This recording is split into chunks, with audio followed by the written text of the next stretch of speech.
You know this is not your house. Yes, but if I go, you don't go back. So what's the problem? Why are you yelling at me? I didn't do this. I didn't do this. But It's easy to yell at me, but I didn't do this. You are stealing my house. And if I don't steal it, someone else is going to steal it. No one is allowed to steal it, ya ammi. Israeli settler colonial policies since Israel's inception have been designed to get the maximum amount of land with a minimum number of Palestinians on that land. As with all settler colonial projects, that takes place in a variety of ways, and what we've seen in Jerusalem is an attempt to change over time the demographic makeup of the city. And the important background to this is that, you know, we'll talk about different kinds of policies: land confiscation, house demolitions, the discriminatory planning, the revocation of Palestinian residency rights in Jerusalem. But what happens around Ramadan and Easter, which has just been Orthodox Easter here in Jerusalem, is that the Israeli state, despite all of what it's been doing over the past years in Jerusalem, cannot change the fact that when it comes to Ramadan or when it comes to Easter, it's very clearly a Palestinian Arab city. All of the streets are filled with Palestinians. All the shops are open.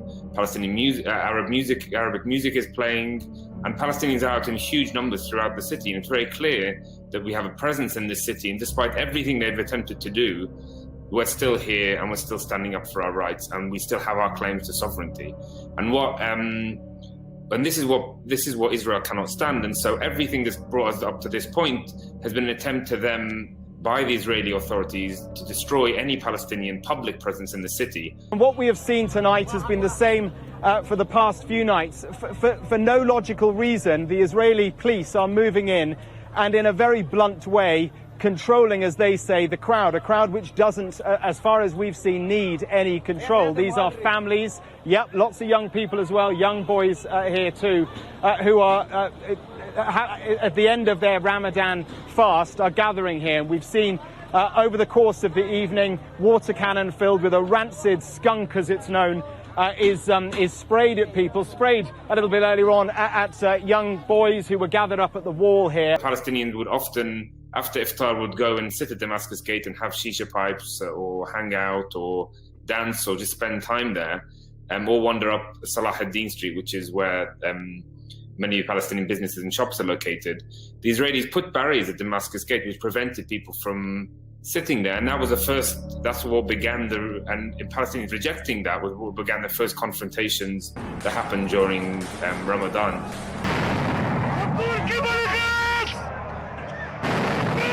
The Israeli authorities also attacked Palestinian Christians going into the Church of the Holy Sepulchre in Jerusalem. They wouldn't allow them in, and they were beating families, children, and others trying to get in to pray on Orthodox Easter. And on Orthodox Easter, Palestinian Christians are different branches of Christianity which are represented in it, walk up and down with scout groups in the old city, filling it with music and sound and an obvious presence of Palestinians being there. And this again is not something the Israelis are willing to sit by and let happen. So as well as their claim to sovereignty and as well as a forcible transfer of people, they want to make sure that Palestinians feel cowed, feel marginalized, and don't feel they can assert themselves or have any presence at all in the city. You described very effectively there how what we're witnessing now fits into a logic of settler colonialism. I mean, in terms of recent history, is what we're seeing now the norm, and it's just that the international media attention is more on it, or is there something exceptional about what's going on now? And if the latter, why are we seeing this ramping up of repression? Well, I think actually what's happened over the past few weeks has to be interpreted as something very positive, because everything that I've described is happening in Jerusalem every single day, every single week, every single month of every single year since Israel began its occupation of the city. And it changes in speed or direction, but it continues in towards one inexorable aim, which is the ethnic cleansing of Palestinians from the city. So it's much better that we have moments where Palestinians are resisting that, rather than that happen in silence, you know, with the international community, quote unquote, having their attention elsewhere. And what's happened over the past few days now, the past few weeks, is that we've seen the entire city rise up in the most extraordinary way If you walk down the streets, you see at every single street corner police and soldiers, but young men standing defiantly, standing their ground. You see people singing in the streets. You see people doing debke at the entrances to the old city. The other day, the Israelis attempted to prevent Palestinians from inside Palestine, 1948 Palestine, from coming to pray at or during Layt al-Qadr, which is the most holy night of Ramadan, which was a few evenings ago.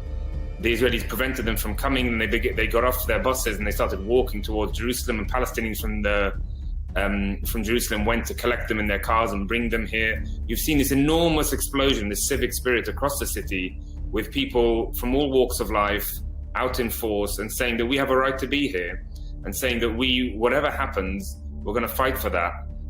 For our right, because the alternative is a complete expulsion and ethnic cleansing and ending of our way of life in this city. So actually what we've seen is an incredibly positive response to something that's continued in different ways and through different means by the Israelis throughout the entirety of their occupation, and indeed to all Palestinian areas since its inception in 1948. So I think we have to definitely regard this as an incredibly positive thing, and I don't think it represents an escalation by the Israelis whatsoever.